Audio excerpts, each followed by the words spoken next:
In this video, we're going to show you how to do the basic knit stitch. I have cast on 20 stitches onto my Clover needle. This is a 5.0 millimeter size 8 in the US.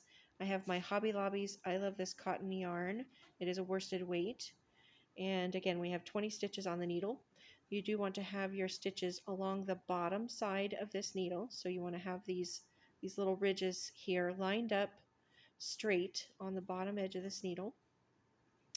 You have your tail end in the behind or in the back side of the work and your working yarn in the front side of the work. You take your right hand needle and you're going to enter the stitch on the underside of this left hand needle or the stitch on the left hand needle from the front towards the back on the underside of the stitch with the working yarn over here on the right.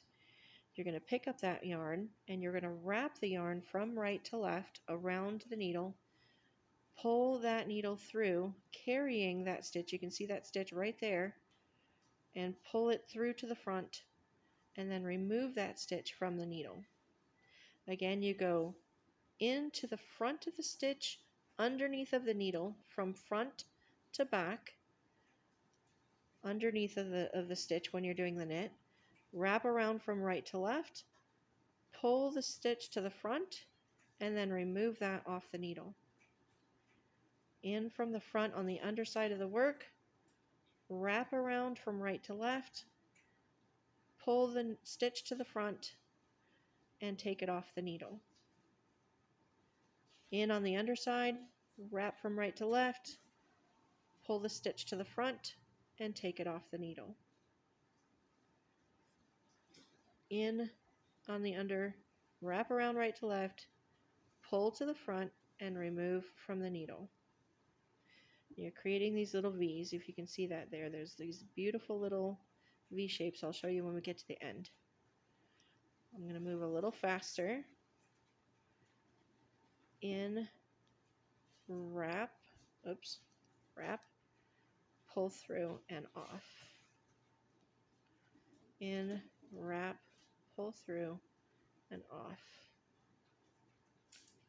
And if you see when I'm pulling through, there gets to be a little bit of a gap here. That won't matter when you get, it won't matter because it will fill in. The yarn gets a little bit of a gap to it between the stitches. That's perfectly fine. In, around, pull through and off the needle. In, around, pull through and off.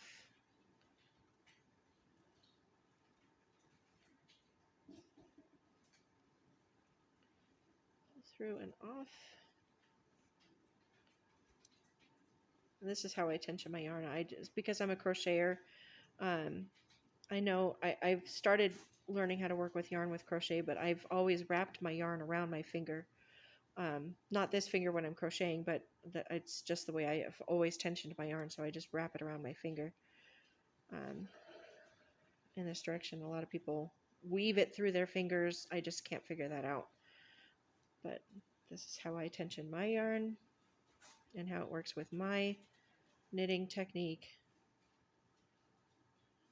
And then when we get to the last stitch, you want to make sure that you go in through the back side of that stitch because you got to go in knitwise. So you're going to go in from the back side of the stitch, and it's a little bit hard because that is this stitch with the slip knot on it, so it's a little bit firmer than the others. And then still come through and remove off the needle.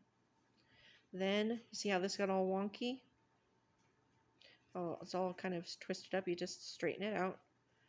Kind of give these stitches just a little bit of a tug and straighten them out, and you can see the V's forming. Okay, I'm going to knit a few rows and we'll come back and show you how to do a purl stitch. I'll be back.